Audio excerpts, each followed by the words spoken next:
یہ سوال تھا کہ کیا قرآن خوانی کے اندر جو لوگوں کو بلایا جاتا ہے ان کو بطور اجرت مٹھائی دینا، کھانا پینا، کھلانا پلانا یہ صحیح ہے؟ تو اس کے لیے بطور تمہید میں عرض کر رہا تھا کہ علماء متقدمین نے طاعات پر اجرت کو حرام قرار دیا تھا،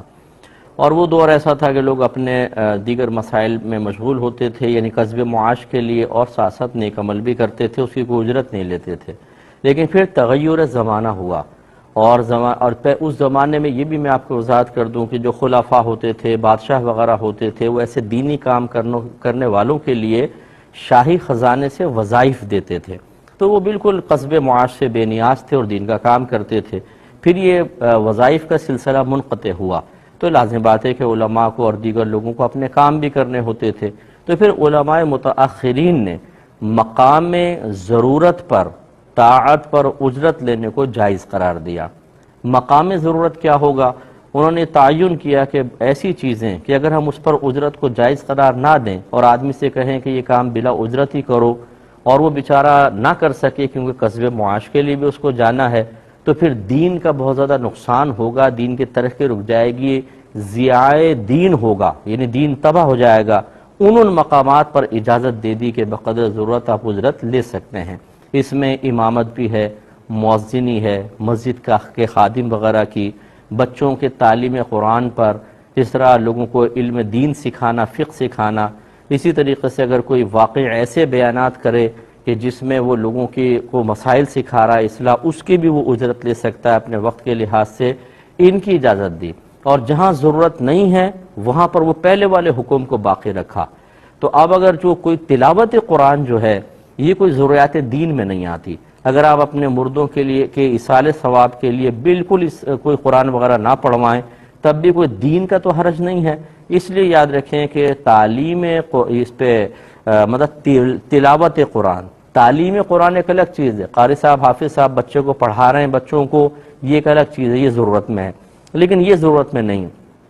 تو لہٰذا اس میں اجرت کو منع کیا گیا ہے۔ اچھا، اب قرآن خوانی کے لیے لوگ گھر پر آئے، اجرت کیسے بنے گی؟ کہ جب پہلے سے طے کر لی جائے کہ بھئی ہم آ رہے ہیں قرآن خوانی کے لیے، اتنے اتنے پیسے لیں گے، یہ مٹھائیاں ہوں گی، یہ کھانا پینا ہوگا، یہ تو صراحتاً طے کر لیا گیا۔ اس قرآن پڑھانا یہ ناجائز بھی ہے اور اس پر کوئی ثواب مرتب نہیں ہوگا۔ دوسرا کہ طے تو نہیں ہوا لیکن مشہور ہے کہ اگر آئیں گے تو کچھ نہ کچھ ملے گا، تو یہاں پر بھی یاد رکھیں المعروف کالمشروط کے تحت یہی حکم ہوگا کہ وہاں پہ کھانا پینا کچھ لینا، یہ گویا کہ قرآن کے بدلے میں ہی کہلائے گا اور منع ہوگا۔ تیسری صورت یہ ہے جو بالکل جائز صورت میں آپ کو بتا رہا ہوں، کہ جس میں یا تو صراحتاً منع کر دیں، ہم کچھ بھی نہیں لیں گے، آئیں گے اللہ کے لیے پڑھ کے چلے جائیں گے، آئے اور پڑھے، اور جاتے ان سے پہلے میزبان نے کچھ اپنی طرف سے دے دیا، طیب اور حلال ہے۔ یا پھر وقت کا اجارہ کر لیں۔ وقت کے اجارے کا مطلب یہ ہے کہ ہم 2 گھنٹے آپ کے پاس آئیں گے اور اس 2 گھنٹے کے اتنے پیسے لیں گے، اس میں آپ ہم سے کوئی بھی کام کروا لیں۔ اب خاص قرآن کے اوپر اجارہ نہیں کر رہے، اب اپنے 2 گھنٹے گویا کہ آپ نے ان کو دے دیے، اس میں وہ کوئی بھی کام لیں، اور یقینی سی بات ہے جب وہ گھر بلائیں گے آپ سے جھاڑو تو لگوانے سے رہے، تو وہ کہیں گے جی قرآن پڑھ لیں۔ تو اب آپ کے لیے اس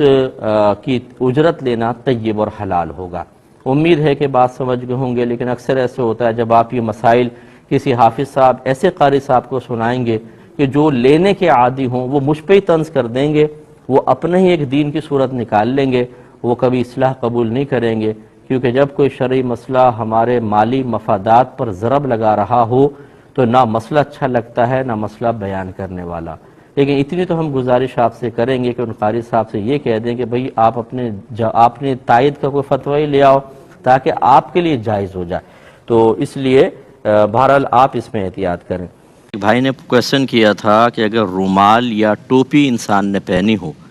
اور وہ اتنی آگے ہو کہ اس کی پیشانی کو ڈھک دے تو کیا سجدہ ہو جائے گا یا نہیں؟ جی بالکل، فقہ حنفی کی روشنی میں اگر کپڑے پر سجدہ کیا جائے تو بالکل ہو جاتا ہے، جیسے دری بھی تو نیچے بچھی ہوتی ہے، اور اسی طریقے سے صحابہ کرام سے منقول ہے کہ وہ کہتے ہیں کہ گرمی کی وجہ سے بعض اوقات ہم اپنی آستینوں پہ سجدہ کر دیا کرتے تھے، یعنی بڑی بڑی آستینیں ہوتی تھی رکھ کے ان پہ سجدہ کرتے تھے تاکہ گرمی پیشانی تک نہ پہنچے۔ لہذا اگر رومال ہے یا ٹوپی ہے اور اس کو ہم سر نیچے جیسے رکھیں، وہ چاہے درمیان میں حائل ہو جائے لیکن اتنا موٹا دبیز نہ ہو کہ ایسی موٹی ٹوپی کوئی فرض کر لیں کہ سری پیشانی ہی زمین کے اوپر نہ جمے تو پھر ٹھیک نہیں ہوگا، لیکن عمومی طور پہ اتنی موٹی ٹوپی نہیں ہوتی، ایسا موٹا رومال نہیں باندھا ہوتا، تو اگر فرض کر لیں تھوڑا سا موٹا ہو بھی تو اتنا دبائیں کہ مزید نہ دبے، اور بغیر پتلا سا ہے تو پھر تو کوئی مسئلہ نہیں ہے، بہرحال اس میں نماز ہو جائے گی۔